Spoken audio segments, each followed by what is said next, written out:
நமக்கெல்லாம் வந்து எதிர்பாராம நிறைய விஷயங்கள் வந்து நடந்திருக்கும். அந்த மாதிரிதான் இங்க ஒருத்தவங்களுக்கு எதிர்பாராம ஒரு அதிர்ச்சியான விஷயம் வந்து நடந்திருக்கு. அது எங்க, என்ன, எப்படி அப்படின்னு சொல்லிட்டு கொஞ்சம் விரிவா பார்க்கலாம்.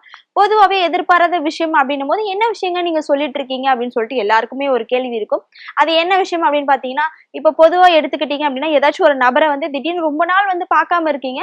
பார்க்காம இருந்துட்டு இல்ல ஏதாச்சும் ஒரு பஸ்லயோ சரி, இல்ல மார்க்கெட்லயோ சரி, ஏதாச்சும் ஒரு நடந்து போற இடத்துலயோ அப்படி பார்க்கும்போது ரொம்பவே நம்ம வந்து ஆச்சரியப்படுவீங்க. நீங்க எங்கேங்க இங்க இருக்கீங்க? அப்படின்ற மாரி ஆச்சரியப்படுவோம்.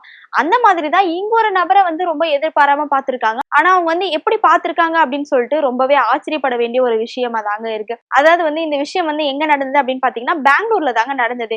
அப்படி என்னங்க விஷயம் நடந்துச்சு அப்படின்னு சொல்லிட்டு எல்லாருமே யோசிப்பீங்க. என்ன நடந்தது அப்படின்னு பார்த்தீங்கன்னா, நார்மலாவே வந்து நம்மலாம் வந்து யூபர் டாக்ஸி வந்து புக் பண்ணுவோம். சோ அந்த மாதிரி தான் ஒரு பெண் என்ன பண்ணியிருக்காங்க அப்படின்னு பார்த்தீங்கன்னா, யூபர் டாக்ஸிய வந்து புக் பண்ணியிருக்காங்க. சோ புக் பண்ணதுமே அந்த டாக்ஸியும் வந்து வந்துருச்சு. வந்ததுமே வந்து நம்ம ஏறி கிளம்பலாம் அப்படின்னு சொல்லிட்டு கிளம்புறாங்க. கிளம்புறதுக்கு அந்த டாக்ஸி வந்து ஓப்பன் பண்ணிட்டு டக்குன்னு ஏறி உட்கார்றாங்க. ஏறி உட்கார்ந்ததுமே அவங்களுக்கு ஒரு ஷாக்குங்க. அப்படி என்ன அவங்க டாக்ஸில பார்த்தாங்க அப்படின்னு பார்த்தீங்கன்னா, தன்னோட டீம் லீடர வந்து டிரைவரா வந்து பார்த்திருக்காங்க. சோ அத பார்த்து ரொம்பவே ஆச்சரியப்பட்டு போயிருக்காங்க. நீங்க எங்க சார் இங்க இருக்கீங்க? நீங்க வந்து அந்த கம்பெனிய விட்டுட்டு வந்துட்டு நீங்க வேற ஏதாச்சும் கம்பெனில டீம் லீடரா இருப்பேன் அப்படின்னு சொல்லிட்டு நினைச்சிட்டு இருந்தேன். ஆனா கடைசியில நீங்க இப்படி யூபர் டாக்ஸி டிரைவரா இருக்கீங்க அப்படின்னு சொல்லிட்டு என்னால நம்பவே முடியல அப்படின்னு சொல்லிட்டு கேக்குறாங்க. அதுக்கு வந்து அவரும் சொல்றாரு, இல்ல சில பல காரணங்களால வந்து நான் யூபர் டாக்ஸி ஓட்டுற மாதிரி ஆயிடுச்சு என்னோட சுச்சுவேஷனு.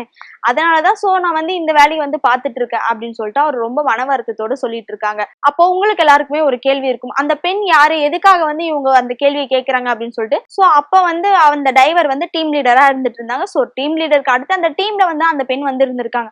அதனாலதான் அந்த அளவுக்கு வந்து அவங்க ஷாக் ஆயிருக்காங்க. அப்போ நீங்க சொல்லுங்க, உங்களுக்கு யாருக்காவது இந்த மாதிரி எதிர்பாராத சில விஷயங்கள் எல்லாம் நடந்திருக்கும். அப்ப எந்த விஷயம் என்ன அப்படின்னு சொல்லிட்டு மறக்காம கமெண்ட் பாக்ஸ்ல கமெண்ட் பண்ணுங்க. இந்த மாதிரி விஷயம் வந்து உங்க ஃப்ரெண்ட்ஸ்க்கு இல்ல உங்க ஃபேமிலிக்கு அந்த மாதிரி நடந்திருக்கு அப்படின்னு பாத்தீங்கன்னா இந்த வீடியோவை மறக்காம ஷேர் பண்ணிட்டு போங்க.